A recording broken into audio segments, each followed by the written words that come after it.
Pete Hegseth, a prominent voice in U.S. defense circles, recently made waves with his comments on the Ukraine conflict. He stated that expecting Ukraine to regain its pre-2014 borders is unrealistic. This reflects a growing sentiment within the U.S. government for a negotiated settlement.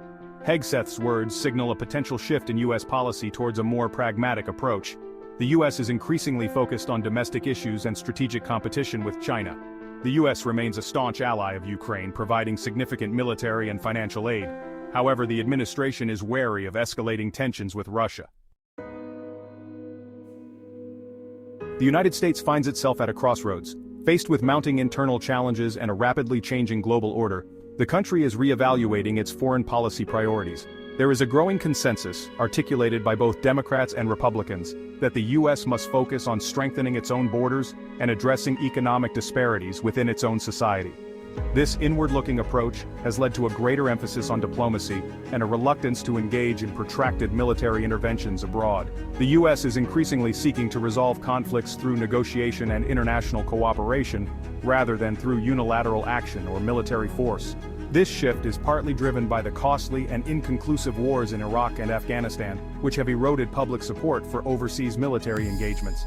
Furthermore, the U.S. is grappling with the rise of China, which is rapidly expanding its economic and military might.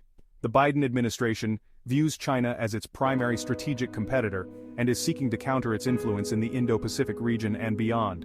This strategic rivalry requires a significant reallocation of resources and attention, potentially limiting the U.S.'s bandwidth for other global commitments. This evolving foreign policy landscape has significant implications for Ukraine and other countries seeking U.S. support. It signals a more cautious and pragmatic approach, where national interests and domestic priorities take precedence over open-ended commitments abroad. President Donald Trump, known for his unconventional approach to foreign policy, has been vocal about his desire to broker a peace deal between Ukraine and Russia. Trump has repeatedly touted his ability to negotiate with Russian President Vladimir Putin and has suggested that he could bring an end to the conflict if he were still in office. Trump's approach to the conflict has been characterized by a mix of personal diplomacy and a transactional view of international relations. He has praised Putin's leadership while simultaneously criticizing NATO allies for not spending enough on defense. Trump has also suggested that Ukraine should consider making concessions to Russia, including potentially recognizing Crimea as part of Russia, in exchange for peace. While Trump's efforts to mediate the conflict have been met with skepticism from some quarters, his willingness to engage with Putin directly reflects a recognition of the high stakes involved and the need for a diplomatic solution. The complexities of the conflict, however, and the deep mistrust between the parties make a negotiated settlement extremely difficult to achieve. Any lasting peace agreement will require significant compromises from both sides, and it remains to be seen whether Trump or any other mediator can bridge the divide and find a solution that is acceptable to Ukraine, Russia, and the international community. Zelensky's dilemma weighing U.S. support against European guarantees. Ukrainian President Volodymyr Zelensky finds himself in a precarious position. He is caught between his country's dependence on U.S. support and the growing realization that the U.S. may be reluctant to provide the kind of long-term security guarantees that Ukraine seeks. Zelensky has repeatedly called for increased military aid from the West, including the provision of advanced weaponry and intelligence sharing. He has also urged NATO to grant Ukraine a clear path to membership, arguing that this is the only way to deter further Russian aggression. However, these requests have been met with hesitation from some NATO members, who are wary of escalating tensions with Russia. The U.S., while remaining a key ally, has been careful to avoid any actions that could be perceived as provocative by Moscow. This has led to frustrations in Kiev, where some officials believe that the West is not doing enough to help Ukraine defend itself. Zelensky is now faced with the difficult task of balancing his country's immediate security needs with the need to secure long-term guarantees from its Western partners.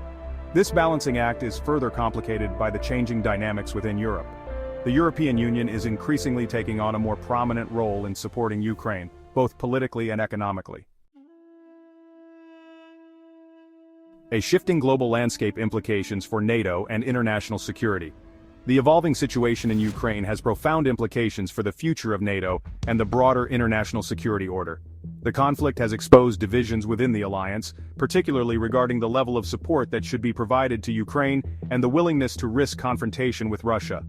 The U.S., while remaining committed to NATO's collective defense principle, has signaled a desire to avoid direct military involvement in the conflict. This has led to calls for European allies to assume greater responsibility for their own security and to increase their defense spending. The conflict has also highlighted the importance of transatlantic unity in the face of external threats. The outcome of the conflict will have far-reaching consequences for the international system. A Russian victory would embolden authoritarian regimes around the world and undermine the rules-based order that has governed international relations for decades.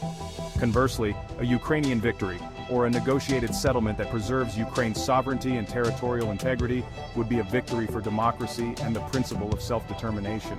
The world is watching closely as the situation in Ukraine continues to unfold. The stakes are high, and the outcome will shape the geopolitical landscape for years to come.